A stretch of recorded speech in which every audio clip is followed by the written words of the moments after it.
नमस्कार. आपण पाहत आहात सत्यस्पर्श लाईव्ह न्यूज. इचलकरंजी शहरात बकरी ईदच्या पार्श्वभूमीवर मुस्लिम बांधवांच्या नमाज पठणासाठी महापालिकेच्या वतीने विशेष तयारी करण्यात आली आहे. गेल्या 8 ते 10 दिवसांपासून स्वच्छता कर्मचाऱ्यांकडून नमाजस्थळ परिसर स्वच्छता मोहीम राबवण्यात आली. परिसर स्वच्छ आणि सुविधायुक्त ठेवण्यासाठी महापालिकेचे अधिकारी स्वतः लक्ष ठेवून आहेत.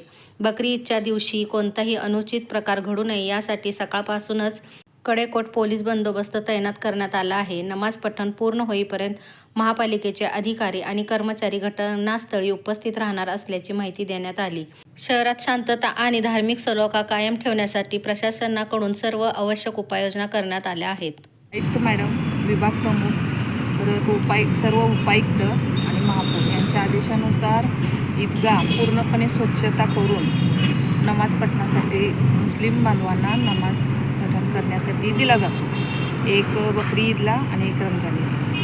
त्यासाठी प्रोटेक्शन असतं. परत हे 4 गेट ओपन केलं जातं आणि पूर्णपणे स्वच्छता करून पूर्ण तपासणी करून ईदगाह नमाजसाठी दिला जातो.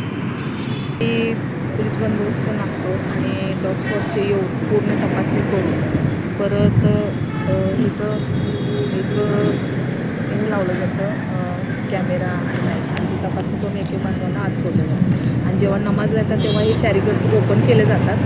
नमाज झाल्यानंतर हे 4 गेट बंद करून जोपर्यंत नमाज होत नाही तोपर्यंत आम्ही इथं असतो. आणि नमाज संपल्यानंतर 4 गेट बंद करून परत किल्ले आमच्या आहे तिथं स्टेट विभागात जमा केली जाते.